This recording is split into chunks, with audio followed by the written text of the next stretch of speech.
Hello dear friends, channel में एक बार फिर से आपका बहुत बहुत स्वागत है। आज फिर से हम हिंदू के एडिटोरियल्स और ओपिट पेज के आर्टिकल्स को एनालाइज करेंगे। Let's start.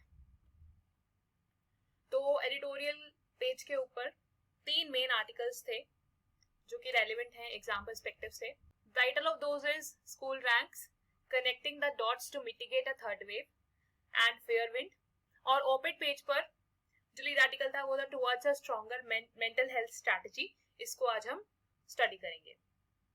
Let's go for the first article, that is school ranks. ये जो मेन एडिटोरियल होता है ये है परफॉर्मेंस ग्रेडिंग इंडेक्स के बारे में। यूनियन मिनिस्ट्री ऑफ एजुकेशन का एक इंडेक्स है, परफॉर्मेंस ग्रेडिंग इंडेक्स। उसमें वो स्टेट्स को ग्रेड्स देते हैं with respect to their school education system.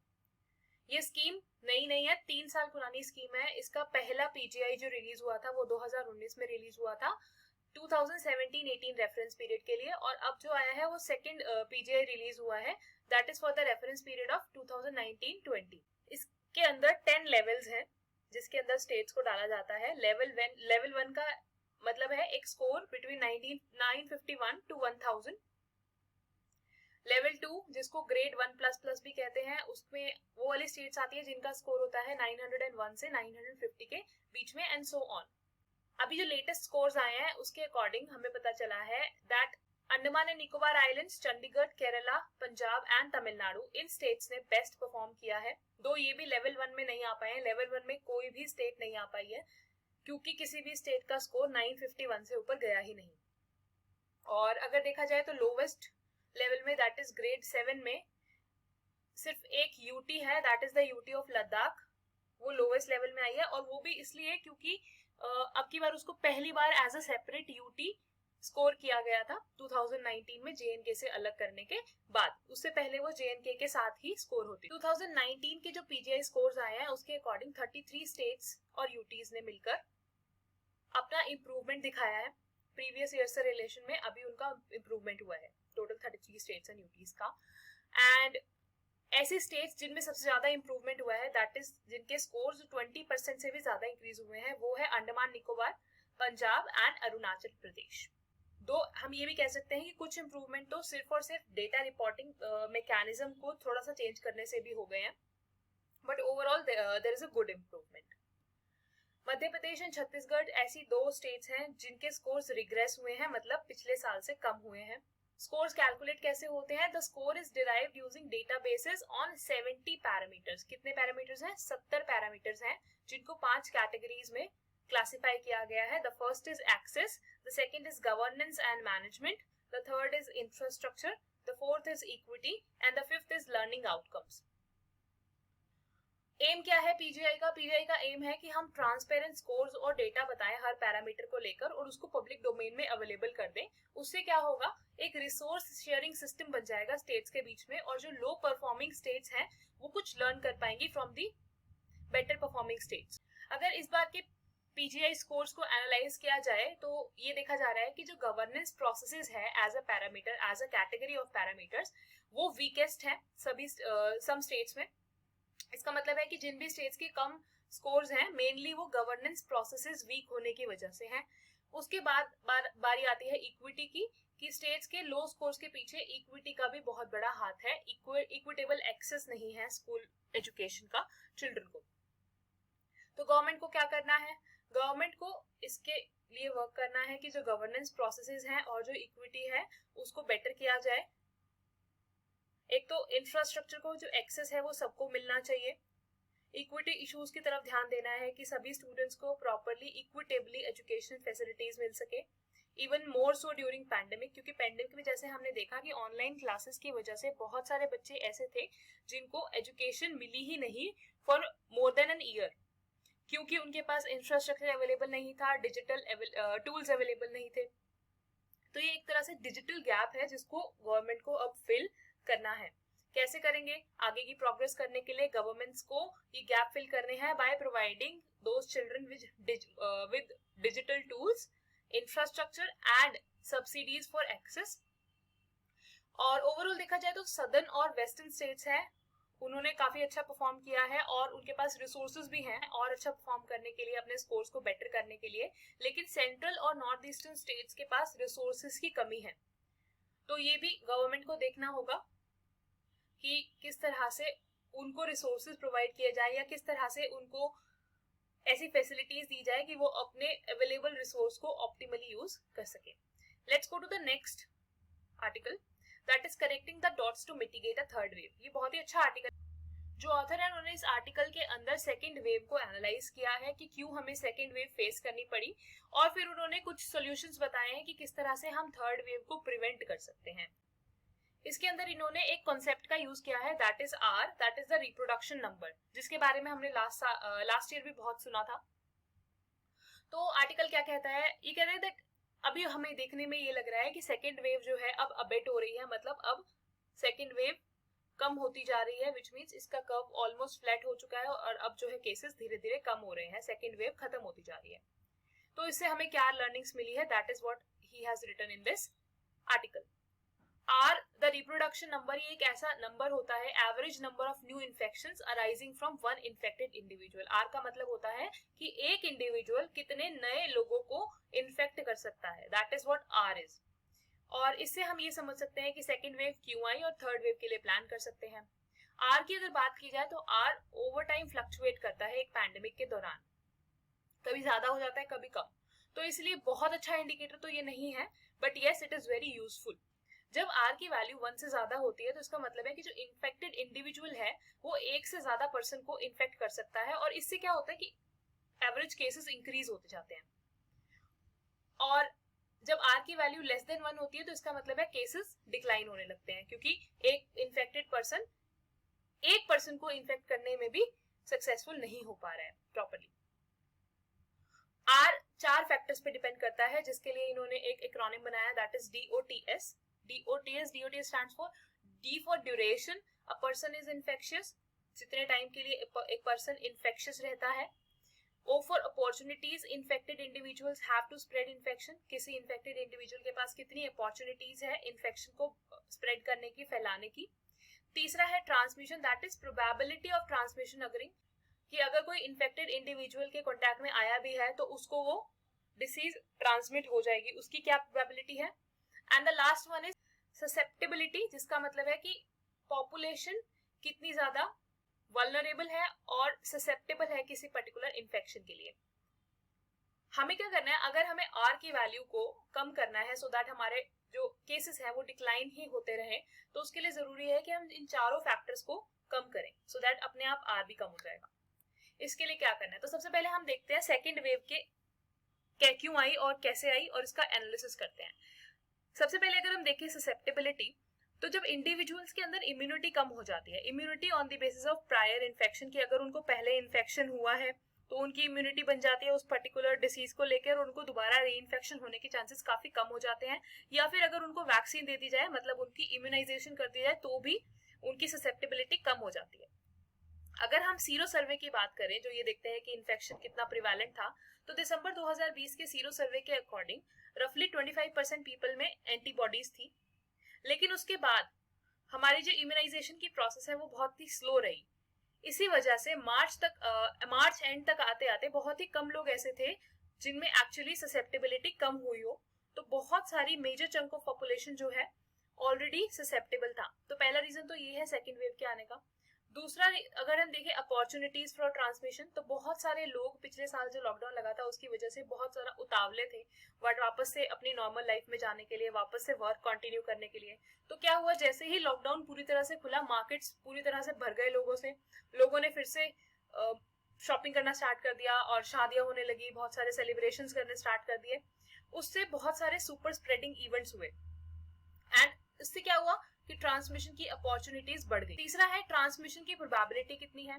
अगर लोग सुपर स्प्रेडिंग इवेंट्स में जाएंगे और उसके साथ साथ प्रिकॉशंस भी नहीं लेंगे, जैसे सोशल डिस्टेंसिंग मेंटेन करना या मास्क पहनना पब्लिक प्लेसेस में, अगर ऐसा नहीं करेंगे तो ट्रांसमिशन की अपॉर्चुनिटी तो जो बढ़ी थी, प्रोबेबिलिटी भी बढ़ जाएगी. और वही हुआ जो कि हमने देखा सेकेंड वेव में. And the last one is duration of infectiousness. इसका मतलब है कि कोई पर्सन को, अगर किसी पर्सन को इन्फेक्शन हो गया तो वो कब तक इन्फेक्शियस रह सकता है, मतलब कब तक वो इन्फेक्शन उसकी बॉडी में रहेगा. ये हो सकता है कि कुछ नए वेरिएंट्स के लिए लंबा हो ये ड्यूरेशन, बट अभी इसके अंदर रिसर्च की जरूरत है. अभी इसके बारे में कोई कंफर्मेशन हमारे पास नहीं है.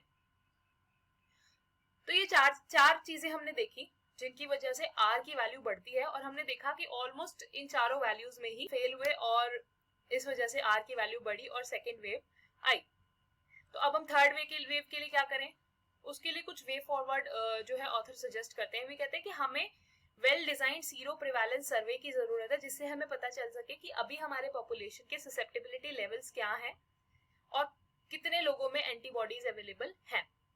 सेकेंड इज कि एक बार किसी को अगर इन्फेक्शन हो जाता है उसको री इन्फेक्शन नहीं होगा, ऐसा अभी तक प्रूफ नहीं हुआ है।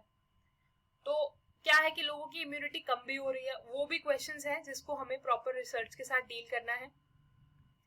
उसके बाद न्यू वेरिएंट्स जो आए हैं उनसे इशू और भी ज्यादा कॉम्प्लिकेट हो जाता है, क्योंकि ये भी हमने देखा कि जो लोग ऑलरेडी पहले इन्फेक्ट हो गए थे या जिनको वैक्सीन लग गई थी उनको भी इन्फेक्शन हो गए, दो काफी कम विरुलेंस में हुए बट उनको इन्फेक्शन हुए। इसका मतलब है कि जो न्यू वेरिएंट है वो ऑलरेडी जनरेटेड इम्यूनिटी को इवेड कर रहे हैं।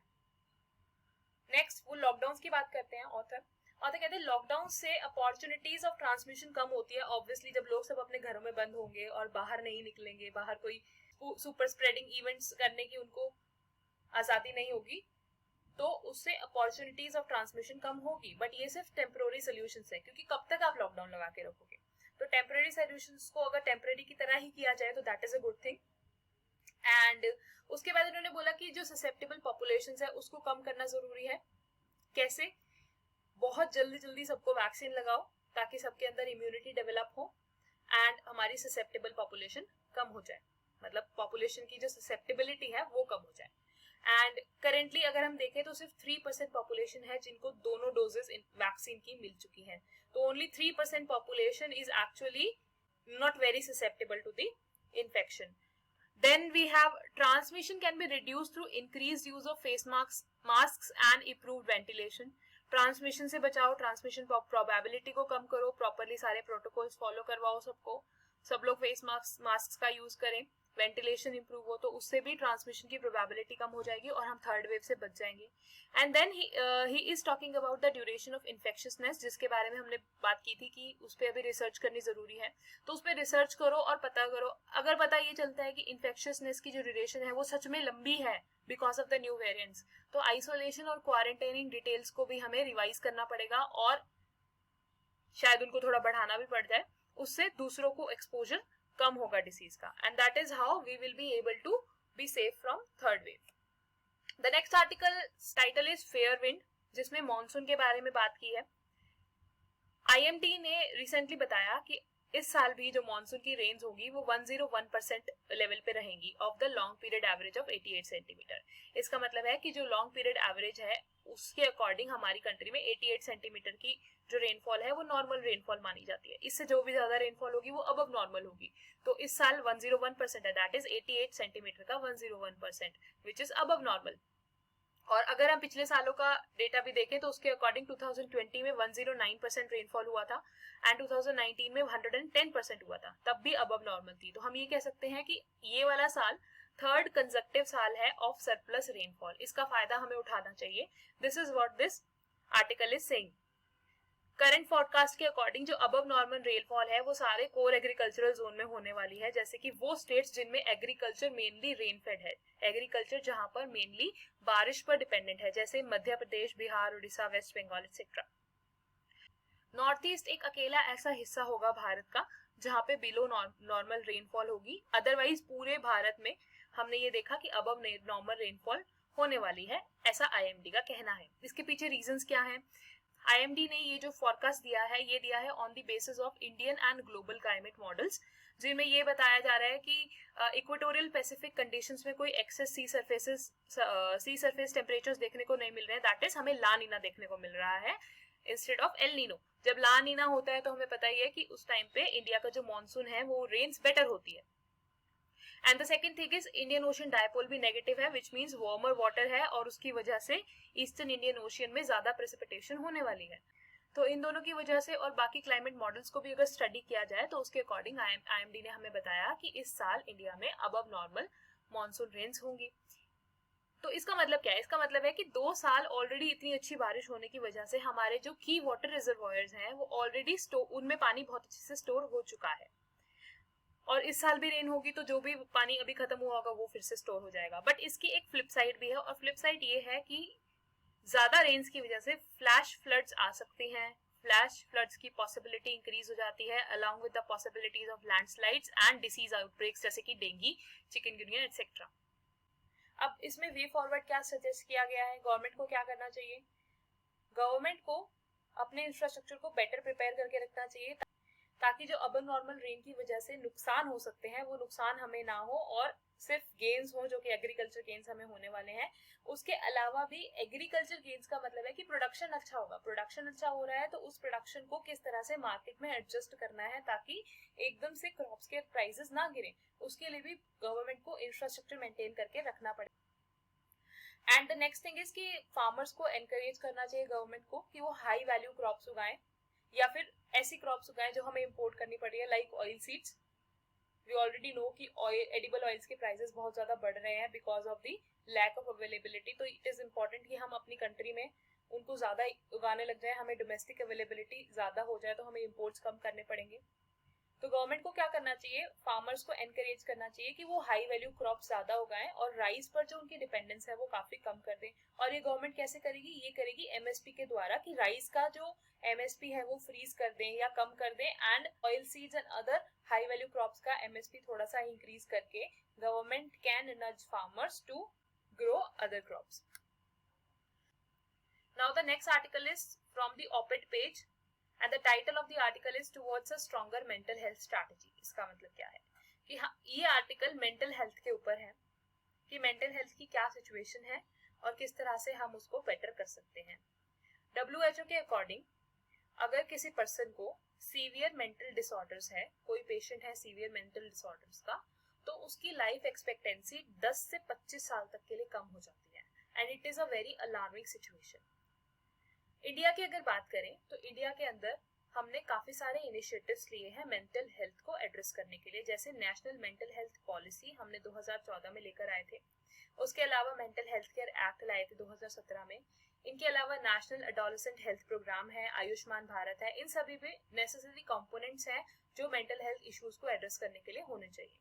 लेकिन कोविड की वजह से मेंटल हेल्थ इश्यूज बहुत ज्यादा बढ़ गए हैं। कोविड में जो लॉकडाउन लगा या लोगों ने जो पर्सनल लॉसेस सफर किए, उसकी वजह से बहुत ज्यादा मेंटल हेल्थ प्रॉब्लम्स हमारी कंट्री में और भी इंक्रीज हो गई हैं। तो सिर्फ इतने इनिशिएटिव्स इनफ नहीं होंगे और हमें आगे और भी कदम उठाने पड़ेंगे।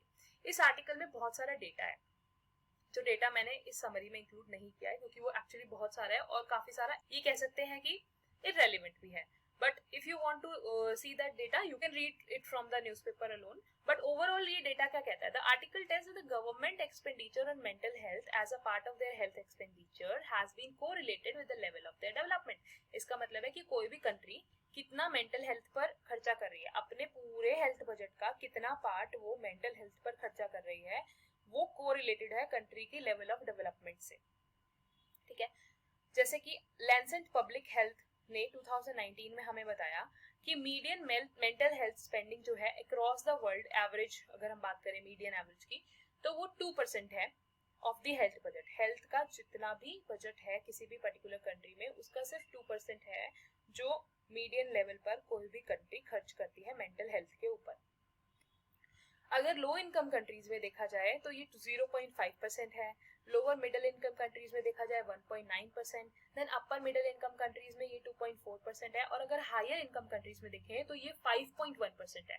तो हम देख रहे हैं कि जैसे जैसे लेवल ऑफ डेवलपमेंट किसी कंट्री का बढ़ रहा है, उनके हेल्थ बजट में से वो ज्यादा से ज्यादा हिस्सा मेंटल हेल्थ पर खर्चा कर रहे हैं। इसके अलावा रिसर्च से ये भी पता चला है कि resident mental health services, particularly जो कम्युनिटी हेल्थ सर्विसेज होती हैं, वो बहुत इंपॉर्टेंट कंपोनेंट्स हैं मेंटल हेल्थ केयर का इंडस्ट्रियलाइज इकोनॉमीज में, और community health care facilities increase ही हो रही हैं because of the increasing levels of mental health requirements. Mental illness में क्या क्या आता है? Anxiety disorder, psychotic disorder, mood disorder, substance use disorders या फिर ईटिंग डिसऑर्डर्स, ये सब इसके अंदर आते हैं। और ये भी देखने को मिला है कि ओवर द वर्ल्ड जो मेजॉरिटी ऑफ सुसाइड्स होते हैं वो साइकियाट्रिक प्रॉब्लम्स की वजह से ही होते हैं, मेंटल हेल्थ प्रॉब्लम्स की वजह से ही लोग सुसाइड करते हैं। सुसाइड रेट मेल्स में हायर है और फीमेल्स में लोअर है, ये भी हमें देखने को मिला है। डेवलपिंग इकोनॉमीज की बात करें लाइक इंडिया, तो मेंटल हेल्थ हम लोगों के लिए हो सकता है एक प्राइमरी कंसर्न ना हो हम लोगों के लिए, इन द सेंस कि हर डेवलपिंग कंट्री के लिए शायद प्राइमरी कंसर्न्स मेंटल हेल्थ ना होकर बाकी चीजें हो सकती है, बाकी चीजें like communicable and non communicable diseases, क्योंकि ये भी हमारी कंट्री में या एक एवरेज डेवलपिंग कंट्रीज में इनका वेट भी बहुत ज्यादा होता है, तो हमारा मेंटल हेल्थ पर थोड़ा सा ध्यान कम जाता है। डेवलपिंग कंट्रीज बहुत सारे चैलेंजेस फेस करती है, जैसे कि फंडिंग को लेकर, मेंटल हेल्थ पैकेजेस जो गवर्नमेंट ने अनाउंस किए हैं उसकी डिलीवरी को लेकर, या ट्रेन स्टाफ की कमी भी हमारे पास बहुत रहती है। तो ये सारे चैलेंजेस भी डेवलपिंग कंट्री को फेस करने पड़ते हैं, किसी भी डेवलपिंग कंट्री को। तो इन इश्यूज को गवर्नमेंट को ज्यादा ध्यान देना होगा, बिकॉज कोविड इंड्यूस्ड लॉकडाउन और पर्सनल लॉसेस जो लोगों ने सफर किए हैं उसकी वजह से मेंटल हेल्थ नीड्स बहुत ज्यादा इंक्रीज होने वाली हैं और हो भी चुकी हैं। लैंसेट की रीसेंट रिपोर्ट्स के मुताबिक इंडिया में हर 7 में से 1 पर्सन को मेंटल डिसऑर्डर है, माइल्ड से लेकर सीवियर तक, उसमें कुछ भी हो सकता है। ये 2017 का डेटा है। ऑल्सो इसी डेटा में ये भी बताया गया कि जो proportion of mental health needs है वो 1990 से 2017 के बीच में डबल हो गई है। मेंटल डिसऑर्डर्स में डिप्रेसिव एंड एंजाइटी डिसऑर्डर्स आ गए, शिज़ोफ्रेनिया आ गया, बाइपोलर डिसऑर्डर आ गए and other things as well. Situation जो है जनरली वो सदर्न स्टेट्स में ज्यादा खराब है, क्योंकि वहाँ का नेचर ऑफ डेवलपमेंट अलग है, मॉडर्नाइजेशन थोड़ी ज्यादा है, अर्बनाइजेशन ज्यादा है, और कुछ और फैक्टर्स भी हैं जिनके बारे में अभी प्रॉपर रिसर्च नहीं हुई है, they are not understood properly, जो कि हमें करने चाहिए। देन डिप्रेसिव डिसऑर्डर्स जो है ज्यादा प्रिवेलेंट है फीमेल्स के अंदर एज कम्पेयर टू मेल्स। ये sexual abuse, gender discrimination, stress वगैरह, ये सब रीजन इसके पीछे हो सकते हैं। एंड इसमें ऑथर ने क्या वे फॉरवर्ड सजेस्ट किए हैं वो है कि आप ट्रीटमेंट गैप कम करो मेंटल डिसऑर्डर्स का, जो ट्रीटमेंट आप बाकी हेल्थ एबिलिटीज के लिए देते हो और जो ट्रीटमेंट आप मेंटल डिसऑर्डर्स के लिए देते हो उसके बीच में जो गैप है वो कम होना चाहिए। नंबर ऑफ पर्सोनल इंक्रीज होने चाहिए, train personnel mental health industry में। जो लोग मेंटल हेल्थ इश्यूज से स्ट्रगल करते हैं उनकी तरफ हमारा डिस्क्रिमिनेटरी एटीट्यूड नहीं होना चाहिए, हमारा भी as a society and government का भी। देन एक इंटीग्रेटेड अप्रोच डिवाइस करने की जरूरत है ताकि ऐसे लोगों को डिटेक्ट किया जा सके और उनको ट्रीटमेंट प्रोवाइड किया जा सके। काउंसलिंग फैसिलिटीज हम ज्यादा प्रोवाइड कर सकते हैं रूरल एरियाज में, ताकि एक स्टिग्मा जो अटैच होता है मेंटल हेल्थ के साथ वो स्टिग्मा खत्म हो सके। वुमेन को स्पेशल सपोर्ट देना होगा थ्रू वुमेन डॉक्टर्स। हम टेलीमेडिसिन और टेलीफोन बेस्ड हेल्पलाइंस या फिर मेंटल हेल्थ एप्स का ज्यादा यूज कर सकते हैं। ज्यादा कम्युनिटी बेस्ड प्रोग्राम्स चला सकते हैं स्कूल्स में, कॉलेजेस में, वर्क प्लेस में। मोर ओवर हमें ज्यादा फंड एलोकेशन करना पड़ेगा मेंटल हेल्थ ट्रीटमेंट के लिए, और हमें बाकी स्टेक होल्डर्स को भी इसमें इन्वॉल्व करना होगा, जैसे हमारा ट्रेडिशनल मीडिया हो गया, एजुकेशन सिस्टम हो गया, इंडस्ट्री है, सोशल मीडिया है, ये सब इन्वॉल्व होकर जब एक टैंडम में काम करेंगे तभी हम इस पर्टिकुलर चीज को एड्रेस कर सकते हैं। And lastly it is very important कि हम जो लेटेस्ट टेक्नोलॉजीज है लाइक बिग डेटा है या क्राउड सोर्सिंग कर सकते हैं हम आइडियाज को, इन सबको जब अप्लाई करेंगे तो हम एक इन्फॉर्म्ड डिसीजन मेकिंग कर सकते हैं, and that would be very helpful in taking the steps further. And that is all for today's articles. We will meet again tomorrow with the new set of articles. Till then, thank you so much. Take care of yourself.